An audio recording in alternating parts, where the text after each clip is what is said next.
जो मसीह होने के बावजूद भी कई लोगों को नहीं पता है। एक ऐसी सच्चाई जो विश्व भर में कई मसीह लोग हैं, मगर वो सच्चाई लोगों को शायद पता होते हुए भी नहीं पता है। इसलिए मैं चाहता हूं कि आप बहुत ध्यान से जो मैं कह रहा हूं, इसे बहुत ध्यान से समझने की कोशिश करना। मैं पूर्ण रूप से जितना आसान करके बता सकता हूं, मैं उतना बताने की कोशिश करूंगा।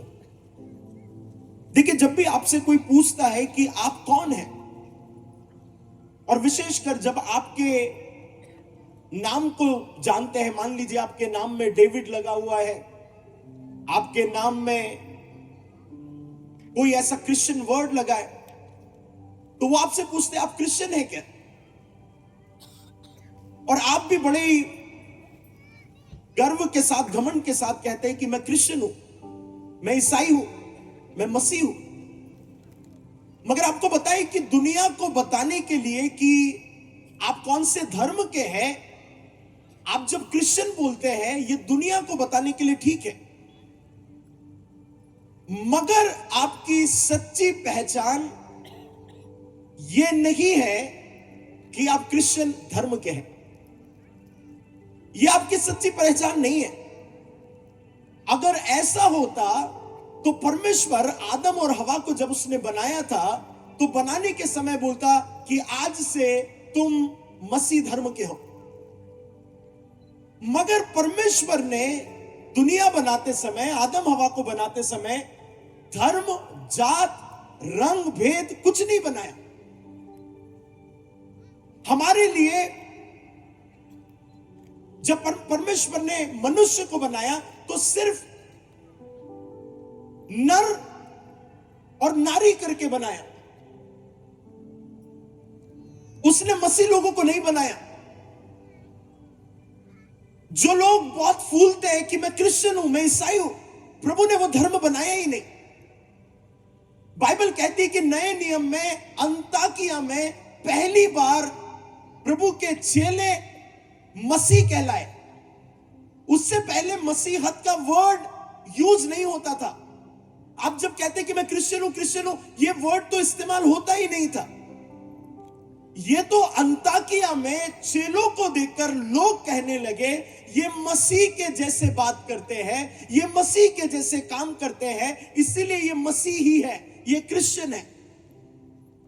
मगर प्रभु ने आपको मसीह करके आपकी आइडेंटिटी नहीं रखी है कि आप क्रिश्चियन हो। ये आपकी आइडेंटिटी नहीं है। कुछ लोगों को सुनने में अजीब लग रहा होगा, मगर आखिरी तक आप समझ जाएंगे मैं आपको क्या बोलना चाह रहा हूं। हर एक व्यक्ति की पहचान होती है, हर एक व्यक्ति की आइडेंटिटी होती है। जैसे मैंने आशीष ब्रिक्स के बारे में बोला कि ये एक्स एक ऐसे व्यक्ति थे जो इंडिया के लिए बास्केटबॉल खेलते थे, उनकी ये पहचान है।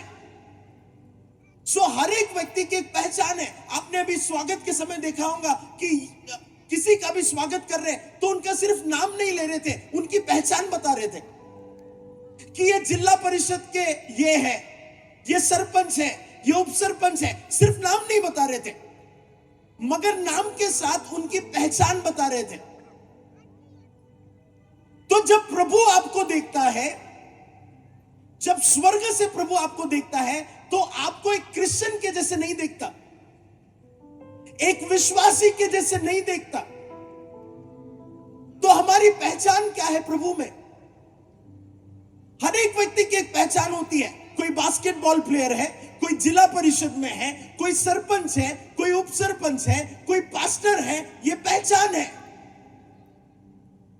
मगर प्रभु में हमारी पहचान कुछ और ही है। और आज हम लोग उस पहचान को समझने की कोशिश करेंगे। आपको पता है, पुराने नियम में जितने भी प्रभु के दास थे, अब्राहम, मूसा, याकूब,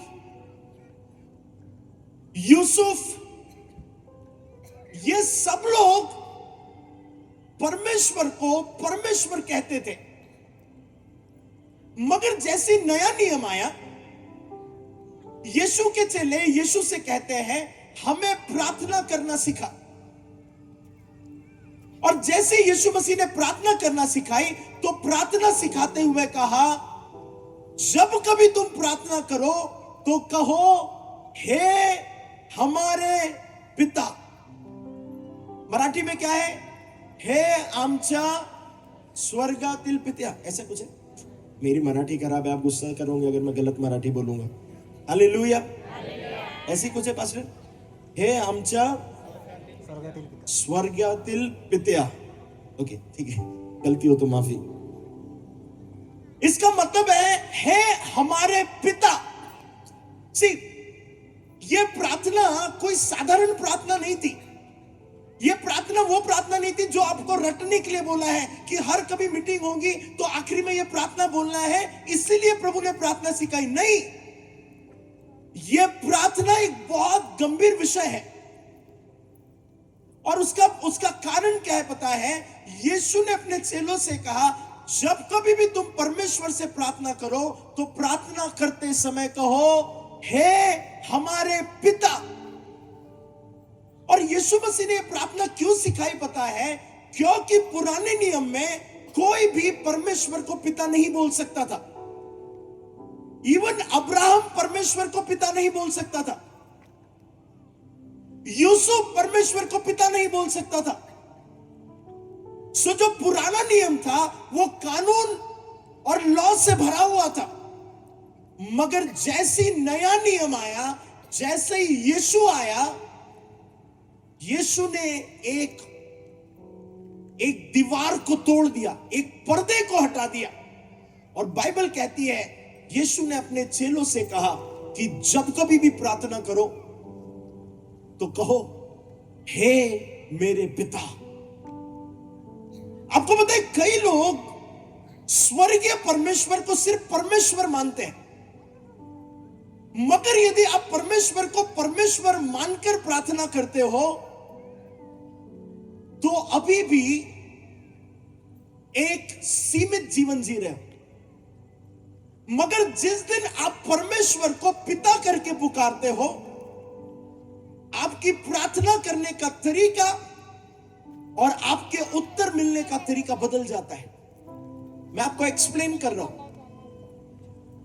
पुराने नियम के लोग परमेश्वर को पिता नहीं कहते थे, मगर नए नियम में यीशु के द्वारा आप और मैं परमेश्वर की संतान बन गए। अब इसमें डिफरेंस क्या है? इसमें बदलाव क्या है? यह बदलाव समझना बहुत जरूरी है।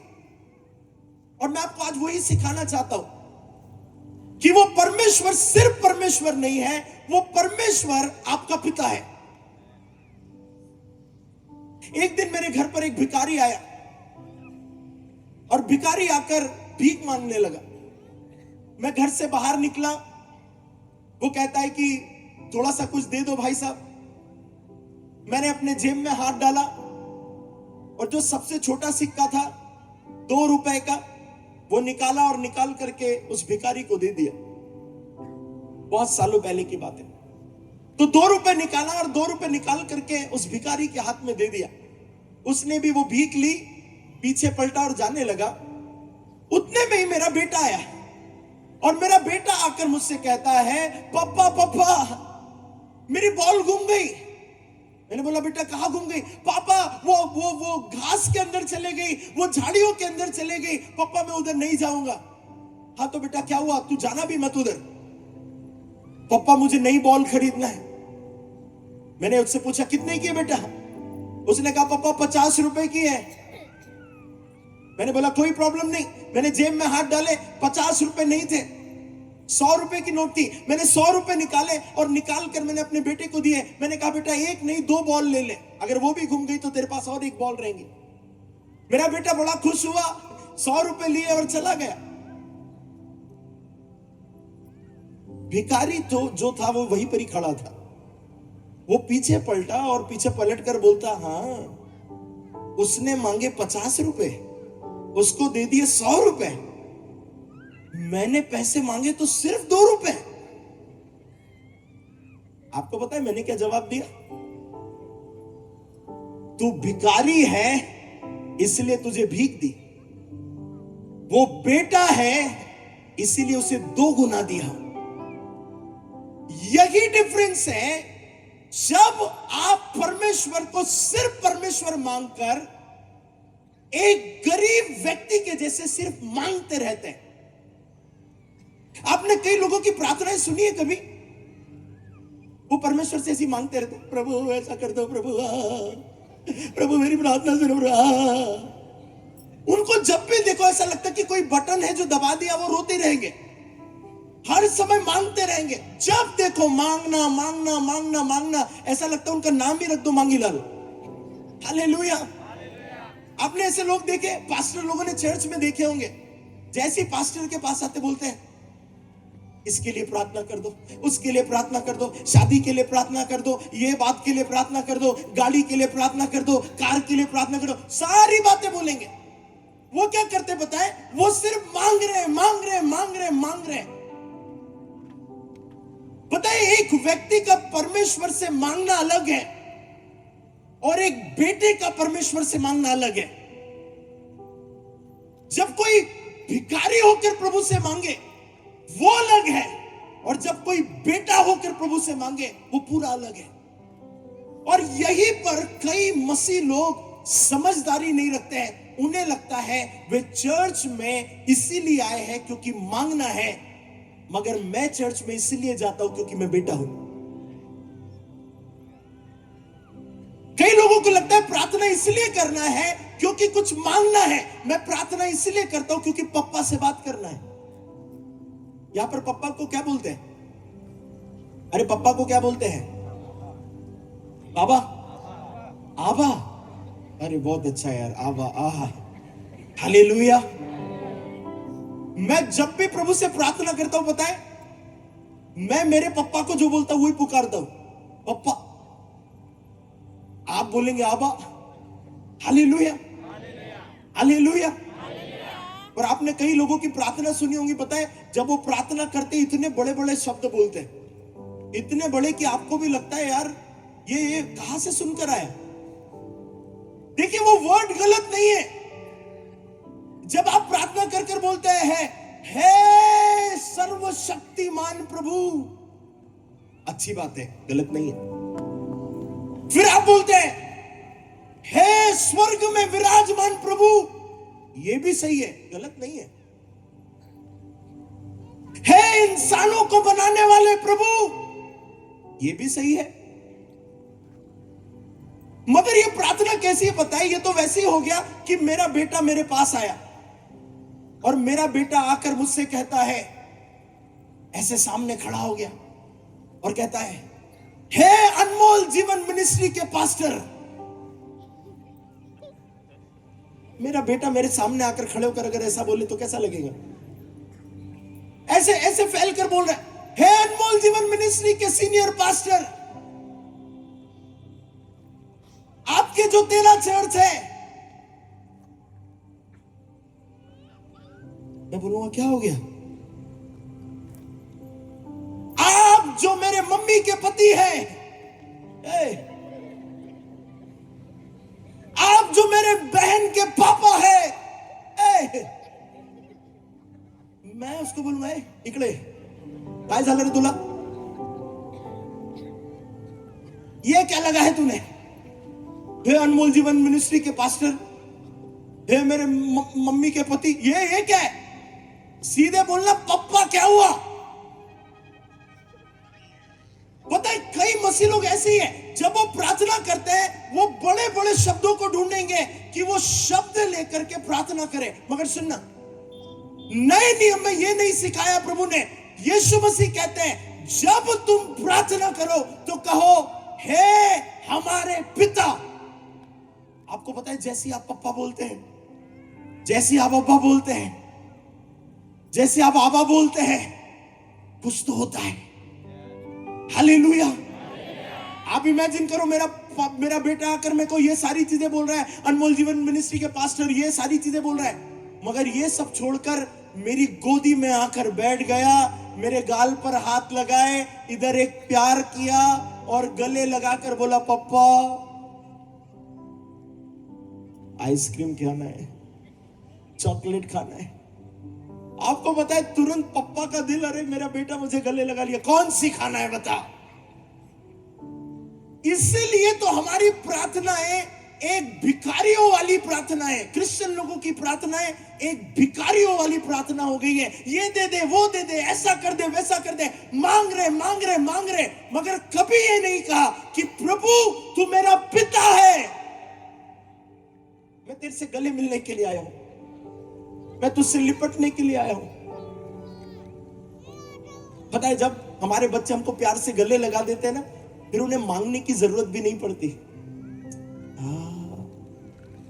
फिर उन्हें मांगने की जरूरत नहीं पड़ती है, हम खुद बोलते हैं बेटा क्या चाहिए। जब हमारे बच्चे हमको गले लगा लेते हैं, प्यार करते हैं, हम खुद कहते हैं बेटा तू क्या चाहता है कि मैं तेरे लिए करूं। यही डिफरेंस है। परमेश्वर एक पिता है उसे समझने के लिए। मगर बाइबल क्या कहती है पता है, जब तुम प्रार्थना करो उसे पिता कहो, पिता। पता है जब आप उसे पिता मान लेते हैं, वो आपके जीवन में सब कुछ बदल देता है।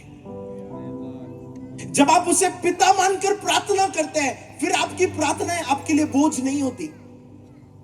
जितने भी लोग यहां पर प्रभु से मांगने के लिए प्रार्थना करते हैं, मैं आपसे कहना चाहता हूं, एक दिन अपनी प्रार्थनाओं को बदलकर सिर्फ प्रार्थना में इसलिए बैठो क्योंकि पप्पा के साथ बात करना है। मैं अपनी किसी जरूरतों के लिए बैठ कर प्रार्थना नहीं करता हूं, मगर मैं बैठ करके पप्पा के साथ, आबा के साथ टाइम स्पेंड करता हूं। वो थोड़ा सा समय पप्पा के साथ बिताया हुआ मेरी हर एक प्रार्थनाओं के उत्तर को लेकर आता है। क्या पास्टर प्रार्थना करना गलत है? बाइबल में तो लिखा है मांगो तो दिया जाएगा, ढूंढो तो पाओगे। नहीं, प्रार्थना करना गलत नहीं है, मगर बाइबल में यह भी तो लिखा हुआ है तुम्हारे मांगने से पहले मैं जानता हूं। जब प्रभु तू सब कुछ जानता है तो क्यों बोल रहा है प्रार्थना कर? इसका मतलब है पप्पा को सब पता है, मगर पप्पा चाहते हैं बेटा पास में रहे। कितने लोगों को मेरी बात समझ में आ रही है? पता है जिस दिन यह रहस्य आपके सामने खुल गया, आप समझ गए कि वो सिर्फ आपका परमेश्वर नहीं है, वो आपका परमेश्वर पिता है, सब कुछ बदल जाएगा। इसीलिए मैंने आपसे कल कहा था, आपको प्रार्थना करने और करवाने के लिए सिर्फ पास्टर के पास जाने की जरूरत नहीं है। पास्टर आपको सिखाएंगे प्रार्थना कैसे करना है, मगर प्रार्थना तो आपको ही करना पड़ेगी। वो संबंध परमेश्वर के साथ तो आपको ही स्थापित करना पड़ेगा। कितने लोगों को मेरी बात समझ में आ रही है? मैं चाहता हूं कि कोई माइक लेकर एक कुछ बाइबल वर्ड्स है वो मेरे साथ पढ़ दे। मैं आपको धीरे धीरे कुछ चीजों को समझाना चाहता हूं। आप मेरी बात समझ रहे हैं? आप मेरी बात समझ रहे हैं?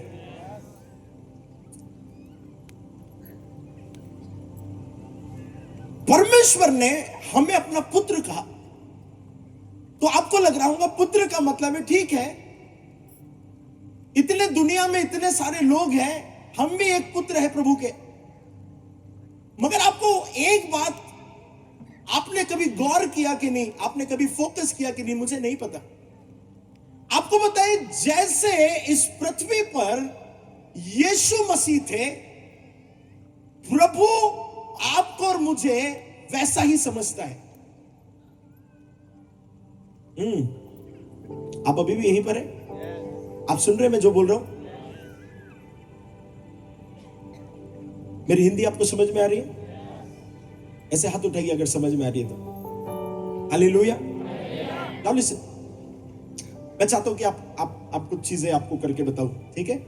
आशीष भाई आ जाइए। एक कोई वॉलंटियर आ जाएगा, छोटा वॉलंटियर, छोटा वॉलंटियर। एक कोई भी बच्चा आ जाइए, अरे कोई भी आ जाइए। ये ज्यादा ही छोटा है, थोड़ा सा बड़ा, थोड़ा सा बड़ा, थोड़ा सा बड़ा। अरे बच्चों की कमी है यहाँ पे। आजा भाई, आजा। वेरी गुड, जल्दी दौड़ के। आप सुन रहे हैं? मैं जो चीजें आपको बस समझाना चाहता हूं आप वो समझ लेंगे, पूरा प्रचार समझ में आ जाएगा। हालेलुया। नाउ लिसन, पहला यूहन्ना, जिसके भी पास माइक है वो पढ़ दीजिए। पहला यूहन्ना 4 अध्याय 17वीं आयत। सब बोलिए, पहला यूहन्ना 4 अध्याय 17वीं आयत। ठीक है, यहां पर खड़े रहिए। ओके, सब लोग रेडी है? सब लोग रेडी है? सब लोग रेडी है? जोर से चिल्लाकर बोलिए हालेलुया। ओके, सो कई लोगों को लगता है कि प्रभु ने हमें बेटा बनाया, तो बेटा का मतलब क्या? हमको ये उमर पाटा में कौन जानता है हमको, कौन हमको पहचानता है? सुनिए, जब प्रभु आपको बेटा कहता है, इसका यह मतलब नहीं है कि ये कोई साधारण बेटा बना दिया। बाइबल क्या कहती पता है? बाइबल में लिखा हुआ है, जैसे यीशु इस पृथ्वी पर था वैसे ही तुम भी इस पृथ्वी पर हो। और एक बच्चा चाहिए मुझे, एक कोई भी आ जाओ, एक कोई भी, जल्दी जल्दी जल्दी। अरे कोई बच्चे खत्म हो गए, कोई भी, तू ही आ जा बेटा, जल्दी दौड़ के आ जा।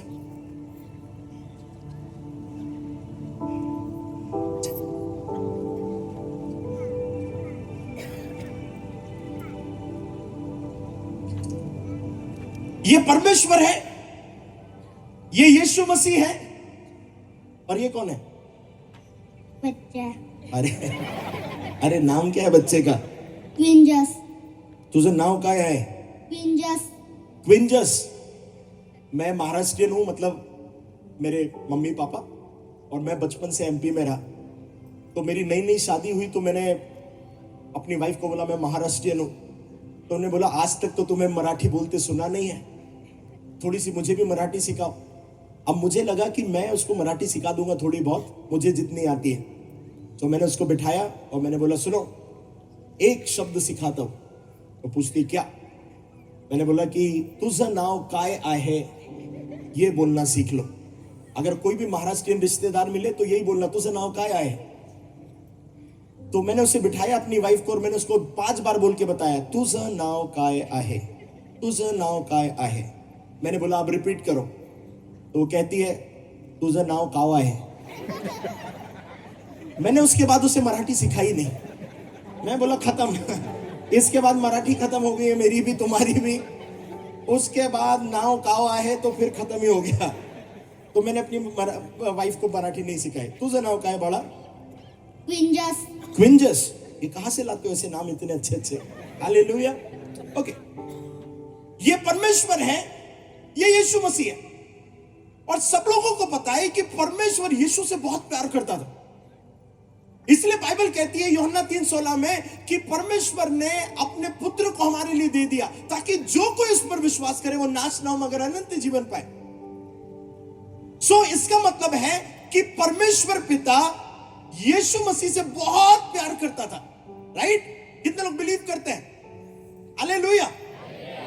सो जब आप पहला यूहन्ना इसका 4 अध्याय इसकी 17वीं आयत पढ़ते हैं, पढ़िए पास्टर, बहुत ध्यान से सुनिए।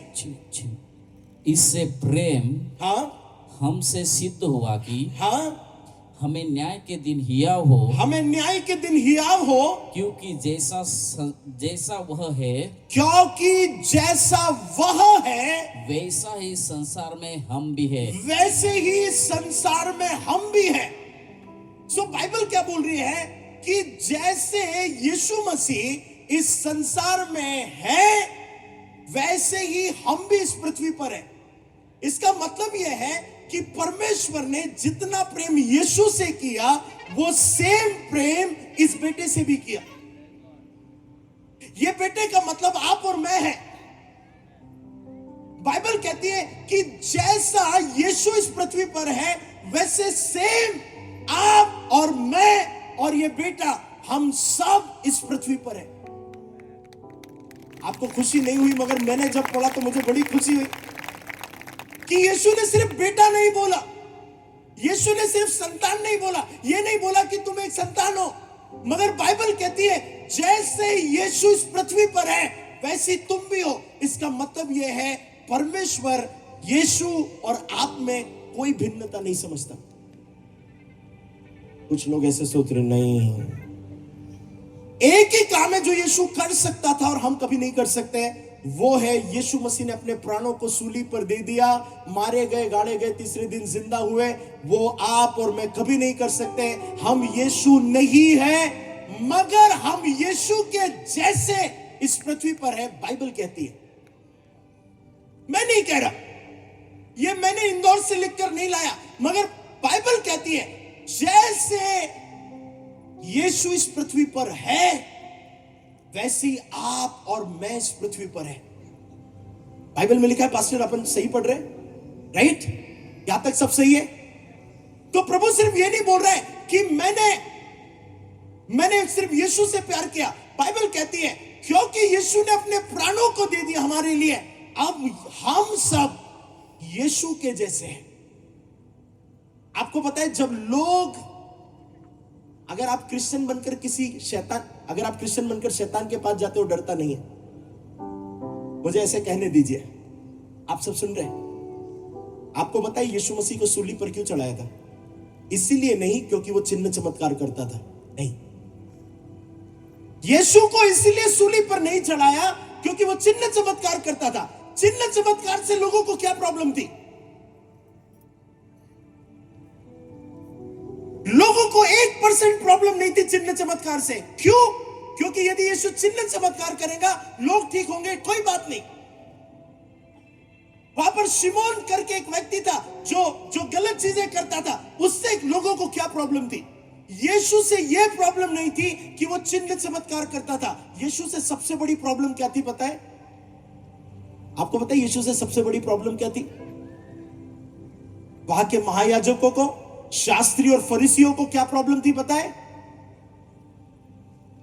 यीशु कहता था मैं परमेश्वर का बेटा हूं। सबसे बड़ी प्रॉब्लम, और कोई प्रॉब्लम नहीं थी। चिन्ह चमत्कार हो रहे, ठीक है, शांत हो जाएंगे, मगर बड़ी प्रॉब्लम क्या है पता है?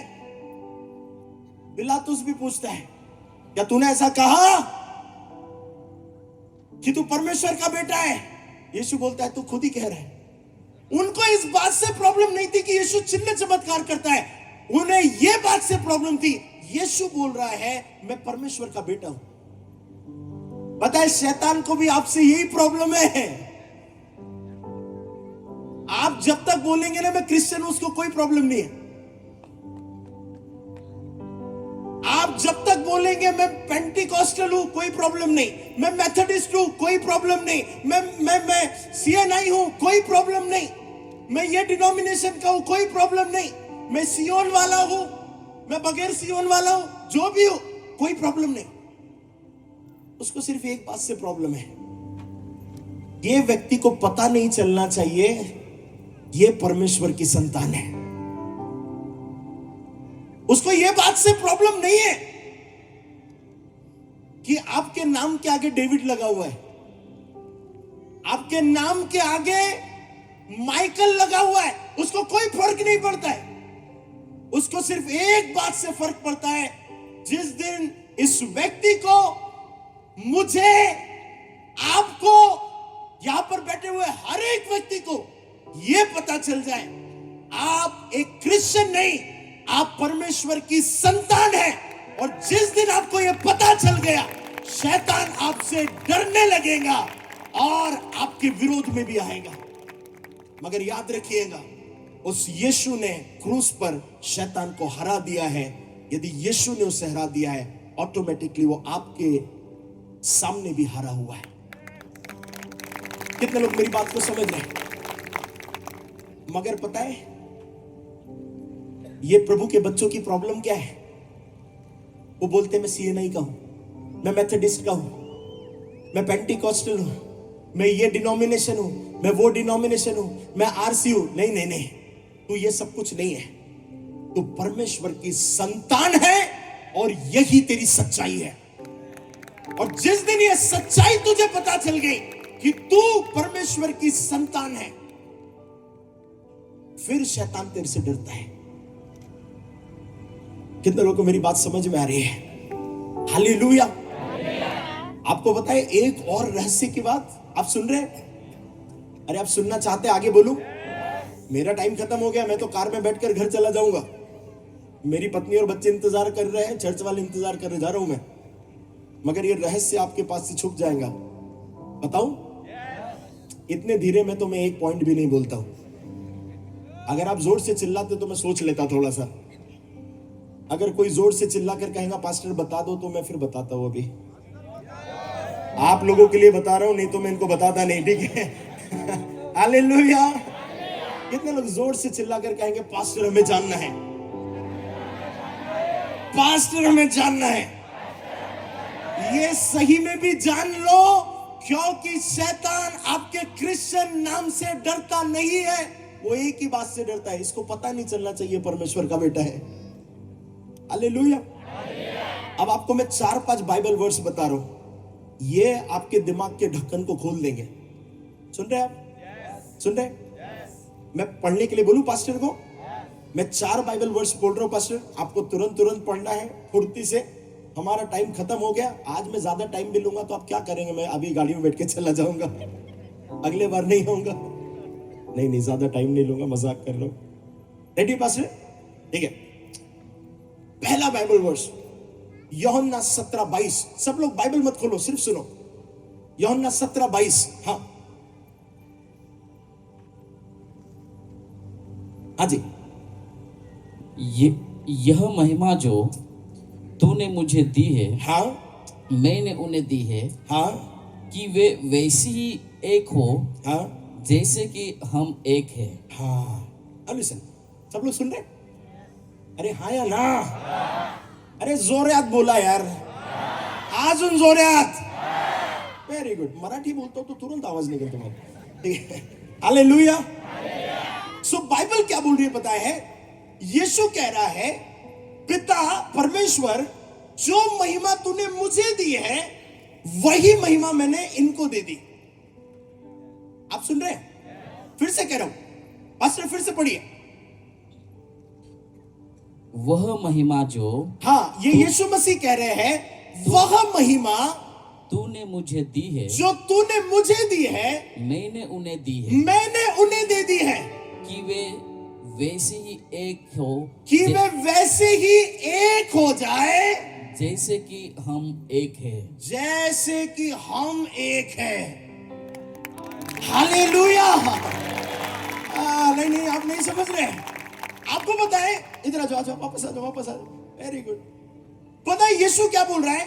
जो महिमा तूने मुझे दी, वो महिमा मैंने इन्हें दे दी, ताकि जैसे मैं तुझसे एक हूं वैसे ये तुझसे एक हो जाए। इसका मतलब क्या पता है? जो महिमा यीशु के पास थी, वो पूरी महिमा उसने आपको और मुझे दे दी। हालेलुया। अपने पड़ोसी को हाथ लगाकर बोलिए, तू साधारण नहीं है। तू साधारण नहीं है। हालेलुया। मराठी में क्या बोलेंगे? तू साधारण नहीं है, यही बोलेंगे। मराठी भी हिंदी हो गई। अपने पड़ोसी को हाथ लगाकर बोलो, तू साधारण नहीं है, तू साधारण नहीं है। आप अपने पड़ोसी को हाथ लगाकर बोलो, तू साधारण नहीं है, तू साधारण नहीं है। अपने आप को भी बोलिए, मी साधारण नहीं है। जोर से बोलो, मी साधारण नहीं है। फिर से बाइबल वर्स बोलूं आपको? यीशु ने कहा, जो महिमा तूने मुझे दी, वो महिमा मैंने इन्हें दे दी है, ताकि जैसे मैं पिता तुझसे एक हूं, वैसे ये विशाल, ये जितने लोग बैठे वो तुझसे एक हो जाए। आपको नहीं पता है यीशु ने सूली पर आपके लिए क्या किया है। आप सिर्फ एक बात जानते हैं, यीशु मसीह आया, मारा गया, गाड़ा गया, तीसरे दिन जिंदा हो गया, मेरे पापों को क्षमा कर दिया। Very good. पापों को क्षमा करने के कारण क्या हुआ पता है? वो जो महिमा उसके पास थी, वो आपके पास आ गई, और जैसे वो अपने पिता के लिए था, वैसे आप उस पिता के लिए हो गए। कितने लोगों को समझ में आ रहा है? आखिरी दिन आप बहुत समझदार हो गए हो। हालेलुया। नेक्स्ट बाइबल वर्स पढ़े pastor. Okay, next Bible verse, दूसरा कुरिन्थियों पहला अध्याय 21 और 22।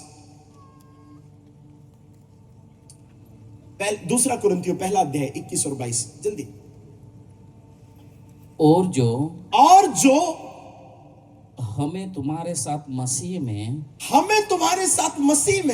दृढ़ करता है और जिसने हमारा अभिषेक किया है जिसने हमारा अभिषेक किया है वही परमेश्वर है, वही परमेश्वर है। हाँ, जिसने हम पर शाप भी हाँ कर दी है हाँ और हाँ बयाने में आत्मा को हमारे मनों में दिया।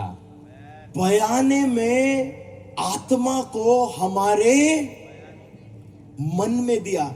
इसका मतलब यह है, जो परमेश्वर का आत्मा है, जो यीशु के अंदर था, वो सेम आत्मा हमारे अंदर डाल दिया।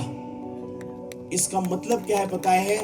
जो परमेश्वर का आत्मा यीशु के अंदर था, वो सेम पवित्र आत्मा आपके अंदर डाल दिया। आपको समझ में आ रहा है? पहली बात कहता है महिमा दे दी, दूसरी बात क्या कहता है पता है? आत्मा अंदर डाल दिया। और एक बात पढ़े, और आगे और आगे और आगे, मैं जल्दी से खत्म कर रहे हैं। गलातियों 3 अध्याय 27 आयत।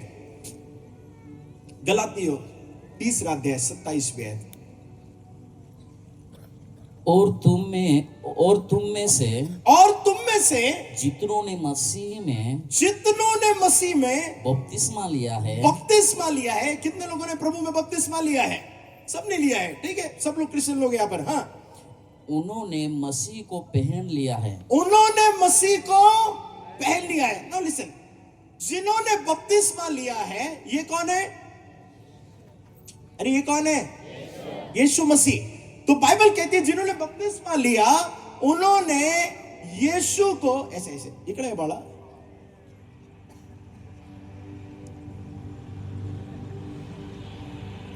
जितनों ने बपतिस्मा लिया है, उन्होंने यीशु को पहन लिया।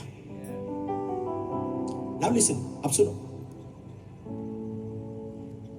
अपनी महिमा आपको दे दी, अपना आत्मा आपको दे दिया, और आपको मसीह ने पहन लिया।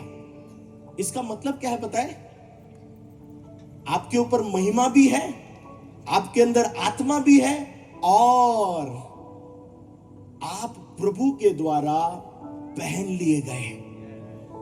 अब मेरा प्रश्न ये उठता है, अगर यहां पर कोई भी मारेगा तो इससे लगेंगी या इससे लगेंगी? कहने का मतलब है, आप इतने प्रभु के द्वारा सुरक्षित कर लिए गए हैं, मसीह ने आपको पहन लिया। आपको पहना दिया अपने आप को। आप समझ रहे हैं? और थोड़ा सा आगे बढ़े। Okay, next verse. दूसरा, हाँ, यूहन्ना 20वां अध्याय 21वें आयत। यूहन्ना 20:21, और उसके बाद दूसरा पत्रस 1:4। यूहन्ना 20:21, और कोई भाई को मदद कर दे, दूसरा पत्रस 1:4 निकाल कर रख दे। हमें क्योंकि टाइम नहीं है इसलिए मैं कह रहा हूं। यीशु ने फिर उनसे कहा, तुम्हें शांति मिले, जैसे पिता ने मुझे भेजा है। सुनिए, जल्दी इधर देखिए। जैसे पिता ने मुझे भेजा है, वैसे ही मैं भी तुम्हें भेजता हूं। इसका मतलब है, जो काम यीशु का था, वो सेम काम आपका हो गया। अरे यार, आप नहीं समझ रहे। यीशु ने अपना काम जो वो करता है या करता था, क्रूस पर जाने के अलावा की बात कर रहा हूं, अथॉरिटी दी। इसका मतलब यह है, जो काम यीशु कर सकता था, वो सेम काम आप कर सकते हो। हालेलुया। कितने लोगों को समझ में आ रहा है? हम इधर अंदर जा रहे हैं, ऊपर से ऐसे तो नहीं जा रहा है, लाइट ऊपर से तो नहीं जा रही है, पक्का? यहां तक समझ में आ रहा है? पहले क्या किया पता है? अपनी महिमा दे दी, महिमा के बाद आत्मा दे दिया, और फिर अपने आप को पहना दिया, और फिर कहता है, जो काम मैं करता हूं अब तुम करो। जाओ, जाकर जो यीशु ने किया वो करो। हालेलुया। और एक आयत, दूसरा पत्रस 1 अध्याय 4 आयत। जल्दी। दूसरा पत्रस 1 अध्याय 4 आयत।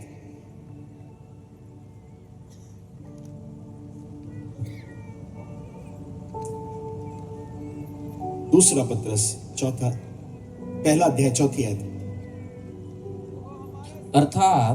अर्थात एक अविनाशी, हाँ, और निर्मल और अजर मीरास के लिए, हाँ, जो तुम्हारे लिए स्वर्ग में रखी है। हाँ, आगे पढ़ना। ओके। ये आपने दूसरा पत्रस पहला अध्याय 4 आयत पढ़ रहे हो? आप कुछ और पढ़ रहे शायद। दूसरा पत्रस पहला अध्याय 4 आयत।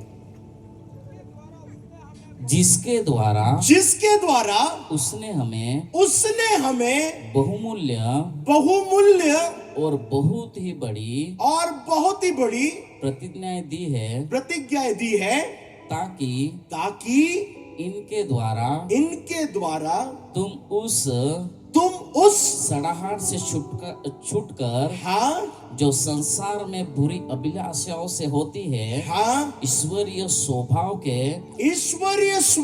के समभागी हो जाओ। सुनो इधर सुनो।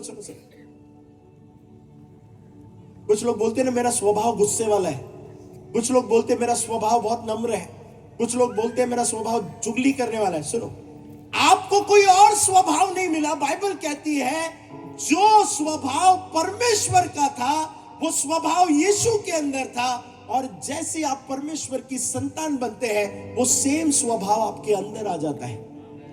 सो उसने आपको अपनी महिमा दी, अपना आत्मा दिया, अपने आप को एक कपड़े के जैसे, कवरिंग के जैसे आप पर लपेट दिया,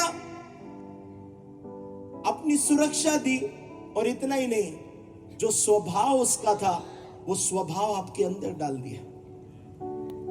कितने लोगों को समझ में आ रहा है? बैठ जाइए। Thank you. आप मेरी बात बहुत ध्यान से सुनो। आप सुनने के लिए तैयार हैं? आप सुनने के लिए तैयार हैं? आप सुनने के लिए तैयार हैं? ये जितना मैंने आपको बताया, इसके कहने का मतलब था जो परमेश्वर के पास था वो यीशु के पास आया, और जो यीशु के पास था वो सेम आपके पास है। आपके पास प्रभु की महिमा है, आपके पास प्रभु का स्वभाव है। अब मेरा प्रश्न ये उठता है, जब कभी भी आप किसी से मिलते हैं, यीशु के स्वभाव के साथ मिलते हैं या खुद के स्वभाव के साथ मिलते हैं? लोग आपको देखकर क्या कहते हैं? ये बहुत गुस्से वाला है, ये तो गाली देता है, ये महिला तो चुगली करती है, ये शराबी है, ये तो व्यभिचारी है। नहीं, आपकी पहचान ये नहीं है। बाइबल कहती है जैसे यीशु मसीह इस पृथ्वी पर है वैसे तुम भी इस पृथ्वी पर हो। हालेलुया। इसका मतलब यह है अब आप रहे नहीं, आपके अंदर यीशु जीवित है। हालेलुया। आपको बताया, जैसे ही आप ये परमेश्वर को उद्धारकर्ता के तौर पर ग्रहण करते हैं, बाइबल में लिखा है, मैं बाइबल वर्ड्स नहीं पढ़ा रहा हूं, मगर बाइबल कहती है मैं यीशु के साथ सूली पर चढ़ गया। जब आप अपने पापों को मान लेते हैं, आप यीशु के साथ सूली पर चढ़ जाते हैं। आप यीशु के साथ जैसी सूली पर चढ़ गए, बाइबल कहती है अब मैं मर गया हूं। सो जब मैं यीशु के साथ सूली पर चढ़ा, मैं मर गया। तो जब मैं मर गया तो मेरी आइडेंटिटी रही क्या? अगर कोई टीचर है तो लोग कहते हैं ये टीचर है, ये टीचर है, ये टीचर है, मगर जिस दिन वो मर गया तो लोग क्या बोलते हैं? ये टीचर है। नहीं, अब वो मर गया, उसकी पहचान मर गई। तो जब बाइबल कहती है मैं यीशु के साथ सूली पर चढ़ गया, इसका मतलब यह है मेरी पहचान और मैं मर गए। अब मेरी पहचान क्या बन गई पता है? यीशु मसीह। किसी को मैं दिख तो नहीं रहा, दिख रहा होगा, मगर आपको पता है अब मेरे सामने कौन है? आप जैसी मसीह में मर गए अर्थात अपने पापों में मर जाते हैं। अब आपकी पहचान मर गई। अब आपके अंदर से कौन जीवित है पता है? अब आपके अंदर से यीशु जीवित है। जैसी आप पाप छोड़ करके प्रभु को अपने अंदर लेकर के जीते हैं, शैतान को आप दिखता ही नहीं है, क्योंकि आप तो मर गए हो। आपके अंदर उसे जीसस दिखता है। आपके अंदर उसे यीशु दिखता है। हालेलुया। शैतान को आपसे कोई प्रॉब्लम नहीं है। शैतान को आपके अंदर जो यीशु है ना उससे प्रॉब्लम है। और एक बात कहना चाहता हूं, शैतान आपसे नहीं डरता है, आपके अंदर जो यीशु है ना उससे वो बहुत डरता है। हालेलुया। अब इसका मतलब क्या है पता है? मैं जहां कहीं भी जाता हूं, मैं नहीं जा रहा हूं, यीशु जा रहा है। तो भाइयों मेरा प्रश्न उठता है, क्या यीशु मसीह शराब के ठेके पर जाएगा? हाँ, हम रविवार को तो बोलेंगे मैं यीशु मसीह के जैसे हूं, और सोमवार को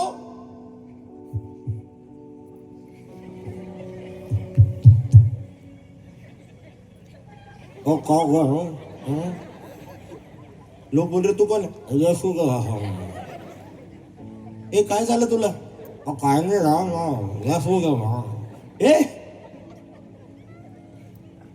आप कुछ लोगों से बात करोगे ना, वो बात करते करते वो थोड़ी सी तंबाकू आपके अंदर भी डाल देते हैं। गुटखा उनके मुंह का आपके मुंह पर उड़कर आता है। ये मसीह की पहचान नहीं है, मगर सच्चा मसीह वो है जो क्राइस्ट के कैरेक्टर को अपने अंदर लेकर चलता है। और जब लोग उसे देखते हैं, लोग कहते हैं यीशु मसीह इसके अंदर जीवित है। हालेलुया। पता है मैं जहां कहीं पर भी जाता हूं, मैं एक बात सोच कर जाता हूं, अपन नहीं जा रहे हैं, अपने को प्रचार करते नहीं आता, गाना गाते नहीं आता, प्रार्थना करते नहीं आती, कुछ नहीं आता है। अपन तो जीरो है, अपने अंदर एक हीरो है और उसका नाम यीशु है। Hallelujah, hallelujah. और बताए जब भी चलो तो स्टाइल से चलो। अपने पड़ोसी को बोले स्टाइल से चले यार। कुछ क्रिश्चियन लोग ऐसे काय झालं रे तुला? काय नाही रे, काही बोलतो सरी रे। आप देखो मसीह लोगों को पता है, अभी कन्वेंशन में भी ऐसा है। हाँ? पता है, आओ तो ऐसे स्टाइल से आओ। बोलो जीसस अपने अंदर है। लोग बोलेंगे तेरे बाप का राज चालू है क्या? तो बोलो हाँ, मेरे बाप का राज चालू है। अरे बोलो ना, आपका पप्पा कौन है? अरे कौन है आपका पप्पा? अरे कौन है आपका पप्पा? परमेश्वर। अब बोलो मेरे बाप का राज चालू है। ये दुनिया तेरे बाप की है क्या? हाँ। आपका तो नहीं पता, अपने तो बाप की है। हालेलुया। ऐसे थोड़े कॉलर वॉलर उठाकर बोलो अपने बाप की है। इतने तो स्टाइल से क्यों चल रहा है? तू इतने स्टाइल से बोल रहा है, तेरे बाप का राज चालू है। हाँ, ये बोलना पड़ोसी को हाथ लाकर, मेरे बाप का राज चालू है। मराठी में क्या बोलते हैं? तुझ्या बापाचा राज चालू, क्या ऐसी कुछ बोलेंगे? हाँ? तुझ्या बापाचा राज आहे का? यस। हालेलुया। जब क्राइस्ट आपके अंदर रहता है, जब जीसस आपके अंदर रहता है, आप ऐसे ही चलते हैं। हालेलुया। कुछ क्रिश्चियन लोग क्या पता है, पूरे डरे हुए। डरे मतलब बिल्ली अगर सामने से निकल गई ना तो वो इंतजार करते कि कोई और निकले, मैं फिर जाऊंगा। तेरे अंदर यीशु है। मैं आज की बात छोड़ो, मैं जब छोटा था ना तो हम खेलने जाते थे, बिल्ली सामने से निकली तो मेरे सब दोस्त रुक जाते थे।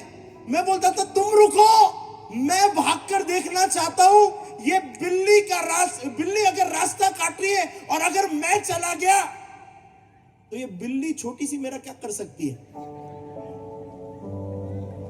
अगर बिल्ली ने रास्ता काट दिया और आप चले गए तो आपको कुछ नहीं होगा, बिल्ली का मुझे नहीं पता। हालेलुया। क्रिश्चियन लोग अभी भी डर में जी रहे, पता है? तो पास्टर माझ्यासाठी प्रार्थना करा। पास्टर काय झालं ताई? पास्टर माझ्या घराच्या समोर 2-2 निंबू टाकले पास्टर, 4 अंडी होती पास्टर तिथं, काय करू पास्टर? काय झालं निंबू ठेवलं तर? काप, सरबत बनव आणि पिऊन घे। हालेलुया। अंडे को अंडी बोलते हैं ना कि अंडा बोलते हैं? अंडा अंडा अंडी जो भी है, कई अंडी बोलते कई अंडा बोलते, जाना तो पेट में ही है। हालेलुया। पास्टर 4 अंडे ठेवले, पास्टर दाराच्या समोर 4 अंडे ठेवले. आता काय झालं? फोड, ऑमलेट बनाव, घेऊन टाक. हालेलुया. सी क्रिश्चियन, क्राइस्ट आपके अंदर है, आपको डरने की जरूरत नहीं है. बाइबल कहती है जो मुझे सामर्थ्य देता है उसमें मैं सब कुछ कर सकता हूं. हम छोटे छोटे वो नींबू, अंडे और क्या रहता है, मिर्ची. मिरची बोली थी ना दादा? नहीं बोलली होती? तुमच्यासाठी मिरची पण, मिर्ची, अंडा, ये सब चीजें सामने. मैं तो सबसे पहले मैं ही पैर रखता हूं. देखो तो सही, मिर्ची में कितनी ताकत है कि मेरे खुदा में ताकत है. ये अंडे में ताकत है कि मेरे खुदा में ताकत है. ये नींबू में ताकत है कि मेरे खुदा में ताकत है. शैतान आपका बाल भी बांका नहीं कर सकता. बाइबल कहती है जो तुम्हें छूता है वो मेरी आंख की पुतली को छूता है. वो क्राइस्ट आपके अंदर है, वो यीशु आपके अंदर है. हालेलुया. जिस दिन हर एक इंसान को समझ में आ गया आप साधारण नहीं हो, आप यीशु के जैसे इस पृथ्वी पर हो. मगर वो क्राइस्ट के कैरेक्टर में चलना पड़ेगा ब्रदर. आप फिर व्यभिचार नहीं कर सकते, आप फिर लड़कियों के साथ घूम नहीं सकते, आप फिर सिगरेट नहीं पी सकते, आप फिर दारू नहीं पी सकते. आप वो क्राइस्ट के कैरेक्टर में चल रहे हैं. पता है कुछ क्रिश्चियन लोगों को है ना, पप्पा के घर की सब आशीष चाहिए. पप्पा कार दे दो, बंगला दे दो, घर दे दो, ये दे दो, वो दे दो, दे दो रे, दे दो, दे दो, दे दो. सकाळी रात्री द्या द्या, प्रभु दे दो, दे दो, दे दो. सुनो, पप्पा के घर की सब आशीष चाहिए मगर पप्पा के घर में रहना नहीं है. उड़ाऊ पुत्र जो था उसकी समस्या क्या थी पता है? उसको पूरे गंदे काम करना था, इसलिए पप्पा का घर छोड़कर चला गया. बाइबल में कहीं पर नहीं लिखा है कि पप्पा ने भगाया. लिखा है? ये उड़ाऊ पुत्र खुद बोलता है. उड़ाऊ पुत्र को मराठी में क्या बोलता है? उधड़ा पुत्र. 1 मिनट और लेते फिर खत्म करते. आपको जल्दी तो नहीं हो रही है?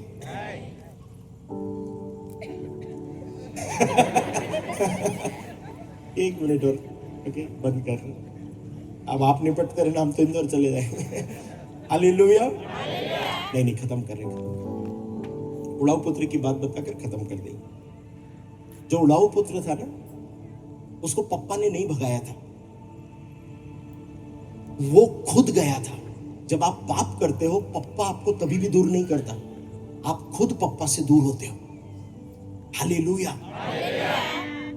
मगर जब वो वापस अपने आपे में आया, बाइबल कहती है वो जैसे अपने आपे में आया सब पैसे खत्म हो गए, सुअरों को चलाने लगा. बाइबल कहती है एक दिन वो कहता है यदि मैं अपने पिता के घर पर होता, मेरे पिता के घर पर उसके